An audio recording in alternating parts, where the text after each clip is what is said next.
আসসালামু আলাইকুম রহমতুল্লাহি ওবরকাতুহু।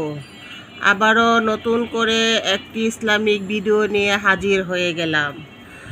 আজকে আপনাদের জন্য যে ভিডিওটি আমি তৈরি করব সেটি হচ্ছে হজরত ইদ্রিস আলাইহিস সালামের বংশধারা এবং জন্ম মৃত্যু সম্বন্ধে কিছু কথা।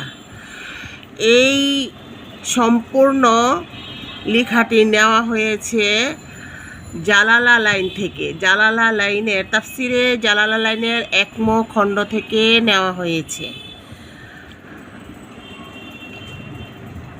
তো বন্ধুরা, চলেন আমরা দেখি যে জালালালাইনে ইদ্রিস আলাইহিস সালামের বংশধারা কিভাবে এখানে বলা হয়েছে এবং কি লিখেছে। তো আমরা যারা সাধারণত হাদিস পড়ি, কোরআন পড়ি, তারা অবশ্যই এইসব কিতাবগুলোকে আমরা ঘেঁটে থাকি, নাড়াচাড়া করি। তো যেহেতু প্রমাণসহই সব কিছু বলতে হয়, নবীদের বিষয়ে কথা বলতে গেলে একটু চিন্তা ভাবনা করেই বলতে হয়, যার কারণে একটু বুঝে শুনে কথা বলাটা উত্তম আমি মনে করি। তো যাই হোক, ইদ্রিস আলাইহিস সালামের বংশধারা সম্বন্ধে বলতেছি। তো ইদ্রিস আলাইহিস সালাম হচ্ছেন একজন নবী।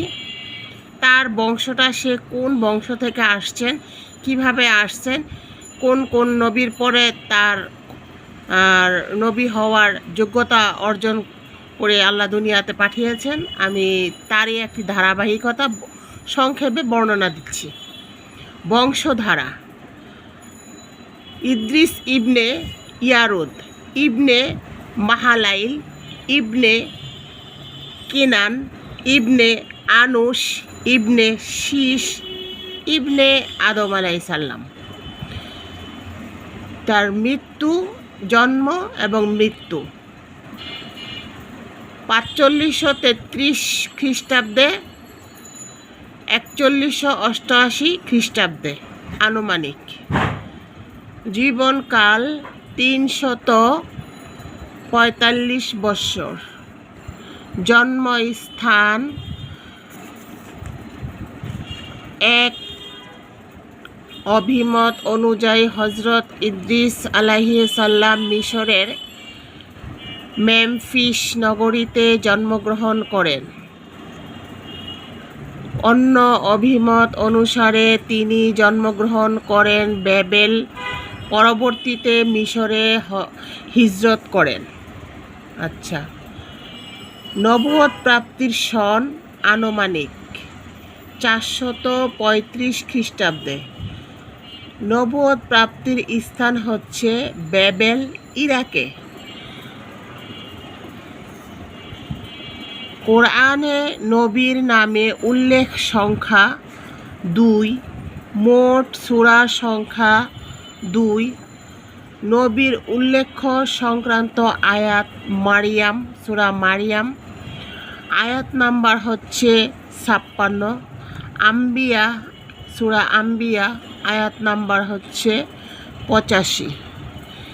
এটাই ছিল আজকের সংক্ষিপ্ত বিবরণে ইদ্রিস আলাইহিস সালামের জন্ম এবং মৃত্যু এবং বংশধারা।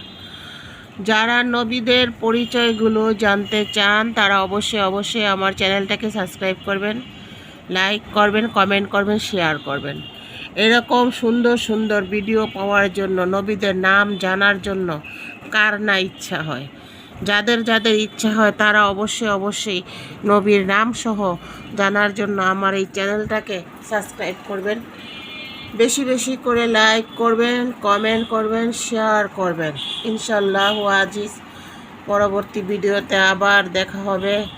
আসসালামু আলাইকুম রহমতুল্লাহি ওয়া বারাকাতুহু।